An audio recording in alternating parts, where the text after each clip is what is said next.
Assalamualaikum warahmatullahi wabarakatuh. Berjumpa lagi dengan saya Mary Meriana.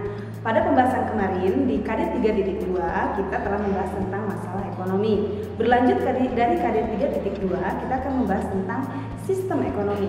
Tujuan pembelajaran kita hari ini adalah kalian harus mampu menyebutkan sistem ekonomi secara keseluruhan dari sistem ekonomi yang ada di dunia, khususnya sistem ekonomi Indonesia. Langsung saja. Sistem ekonomi, kalian bisa saksikan di sini ada beberapa jenis sistem ekonomi dan kita perjelas dengan penjelasan satu persatu. Sistem ekonomi adalah tata cara atau cara-cara atau aturan-aturan yang merupakan suatu kesatuan yang digunakan untuk mencapai tujuan ekonomi. Apa itu tujuan ekonomi? Tujuan ekonomi itu hanya satu kata, yaitu kemakmuran. Sistem ekonomi terdiri atas 5 diantaranya, yaitu sistem ekonomi yang kita anut, yaitu sistem ekonomi Pancasila. Sistem ekonomi yang pertama adalah sistem ekonomi tradisional. Dari katanya pun sudah jelas bahwa sistem ekonomi tradisional adalah sistem ekonomi yang meliputi aktivitas perekonomiannya dilakukan hanya untuk memenuhi kelangsungan hidup masyarakat dengan melakukan kebiasaan atau tradisi yang turun-menurun dari satu generasi ke generasi lainnya. Sistem ekonomi komando adalah sistem ekonomi terpusat, di mana semua pusat perekonomian atau kegiatan perekonomian terpusat pada satu pihak, yaitu pemerintah. Yang ketiga adalah sistem ekonomi liberal. Sistem ekonomi liberal atau bisa disebut dengan sistem ekonomi pasar atau sistem ekonomi bebas adalah sistem ekonomi di mana aktivitas perekonomiannya terpusat pada swasta atau masyarakat tanpa adanya ketergantungan dari pemerintah. Yang keempat adalah sistem ekonomi campuran. Dari bahasanya kita melihat sistem ekonomi campuran ini adalah campuran dari sistem ekonomi komando dan sistem ekonomi liberal. Sistem ekonomi yang terakhir adalah sistem ekonomi Pancasila. Sistem ekonomi yang dianut oleh bangsa kita tercinta Indonesia adalah sistem ekonomi Pancasila. Karakteristik dalam sistem ekonomi Pancasila terdapat dalam pasal 33 ayat 1-3. Di antaranya adalah bahwa perekonomian disusun atas usaha bersama berdasarkan prinsip kekeluargaan. Cabang ekonomi yang penting bagi negara harus menguasai hajat hidup orang banyak dan untuk kemakmuran rakyat, serta adanya demokrasi dalam perekonomian. Dari kelima sistem ekonomi ini akan dijabarkan lebih jelas di video berikut tentang ciri, kelebihan, dan kekurangannya masing-masing. Selamat menyaksikan. Ciri sistem ekonomi tradisional. Ciri sistem ekonomi tradisional diantaranya adalah teknik produksi dipelajari secara turun-temurun, hanya sedikit menggunakan modal. Pertukaran dilakukan dengan sistem barter atau pertukaran antara barang dengan barang. Belum mengenal pembagian kerja dengan jelas, serta masih terkait tradisi dan tanah merupakan tumpuan kegiatan produksi dan sumber kemakmuran.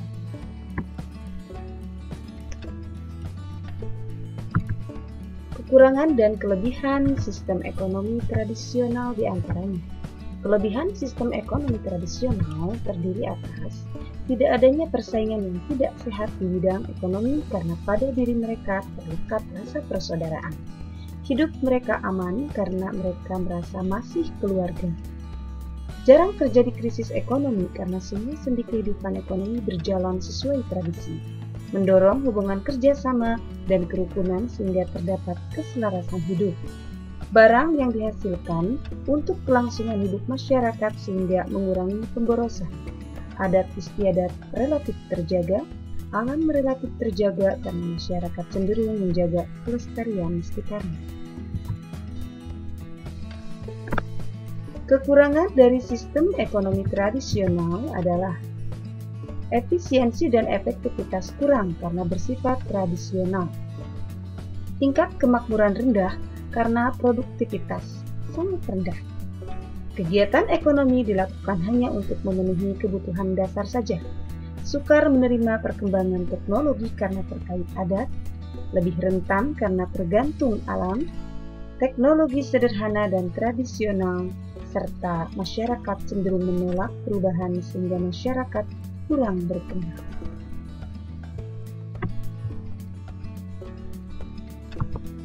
Ciri sistem ekonomi komando diantaranya, semua alat dan sumber daya produksi dimiliki dan dikuasai oleh negara sehingga hak milik perorangan hampir tidak ada atau tidak diakui. Kerjaan yang tersedia dan siapa yang akan bekerja ditentukan oleh pemerintah saja. Kebijakan perekonomian hanya diatur oleh pemerintah. Imbalan pada perorangan didasarkan pada kebutuhan, bukan berdasarkan jasa yang mereka berikan.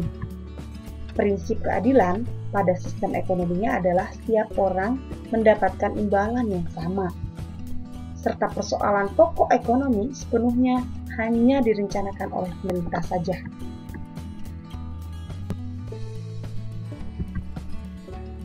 Kekurangan dan kelebihan sistem ekonomi komando.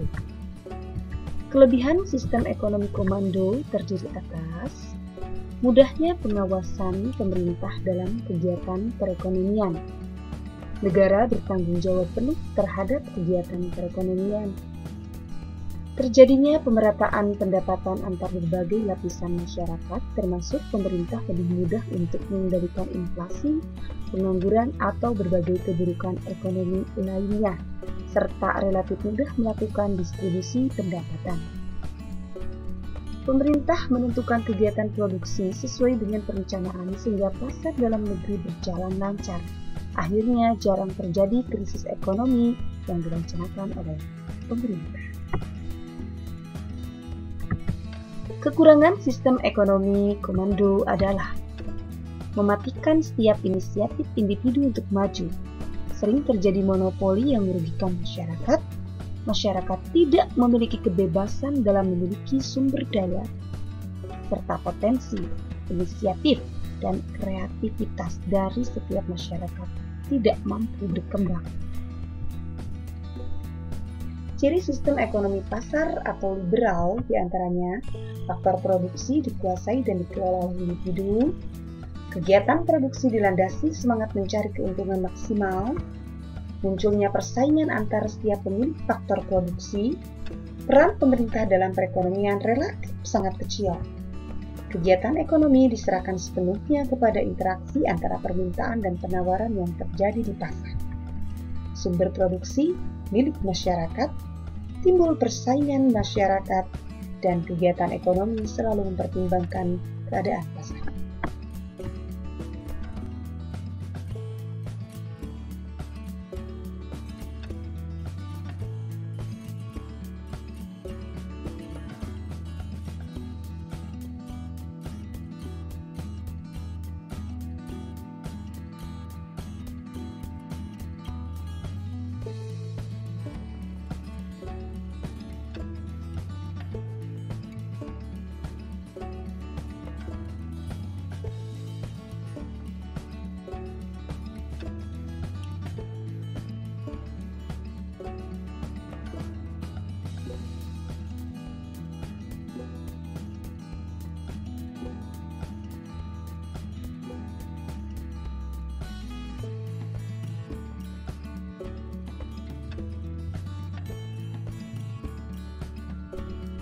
Ciri sistem ekonomi campuran terdiri atas adanya campur tangan pemerintah dalam setiap sendi-sendi perekonomian. Pihak swasta ikut berperan dalam setiap perekonomian, sehingga tampak keselarasan dan keserasian antara pemerintah dan swasta dalam menjalankan setiap roda perekonomian bersama. Kekurangan dan kelebihan sistem ekonomi campuran diantaranya kelebihan sistem ekonomi campuran, yaitu sektor ekonomi pemerintah dan swasta secara terpisah dengan jelas, fluktuasi harga lebih dapat terkendali, serta hak milik perorangan dapat diakui dan pemerintah pun mendorongnya. Kekurangan sistem ekonomi campuran diantaranya adalah jika pemerintah mendominasi akan menimbulkan etatisme, artinya suatu paham dalam pemikiran yang menjadikan negara sebagai pusat dari segala kekuasaan. Jika swasta yang mendominasi akan menimbulkan monopoli, artinya hanya ada satu penjual saja yang menguasai suatu perekonomian. Peran Pancasila dalam sistem ekonomi di Indonesia diantaranya sila ke-1 nilai ketuhanan. Artinya dalam menjalankan sistem keuangan Indonesia, nilai dan etika agama teramat penting. Nilai ini tidak dapat dihindari karena masalah keuangan yang ditolak oleh suatu perusahaan. Sila kedua adalah nilai kemanusiaan. Artinya, Dalam sistem keuangan Indonesia mengutamakan prinsip humanis dan menolak eksploitasi. Dalam kegiatan ekonomi, pekerja berhak mendapatkan gaji, fasilitas sesuai tingkat kerja, tanggung jawab, dan risiko yang diberikan oleh perusahaan. Sila ketiga adalah mengenai nilai kesatuan. Artinya, seluruh kegiatan ekonomi bermula dari kebutuhan keluarga untuk keperluan persatuan. Pelaku ekonomi yang menguntungkan untuk menghasilkan produk yang tidak sesuai dengan norma, tetapi juga berlaku demi manfaat rakyat Indonesia. Sila yang keempat adalah nilai demokrasi atau musyawarah. Artinya, sistem ekonomi Indonesia dijalankan dengan nilai-nilai demokrasi sehingga semua masalah diselesaikan dan diputuskan dengan bijaksana. Sila yang kelima yaitu mengenai nilai keadilan. Artinya, semua sumber daya ekonomi yang ada dikelola dan digunakan demi kesejahteraan seluruh warga masyarakat. Produk yang dihasilkan pun harus dimanfaatkan untuk banyak orang. Demikian video yang telah Ibu suguhkan tadi, mudah-mudahan bermanfaat untuk kalian. Silakan kalian pelajari dan pahami lebih jauh mengenai sistem ekonomi. Kalian adalah fundamental negara untuk melanjutkan generasi sistem ekonomi kita, Pancasila. Sekian dari Ibu, salam ekonomi. Audio Jungle.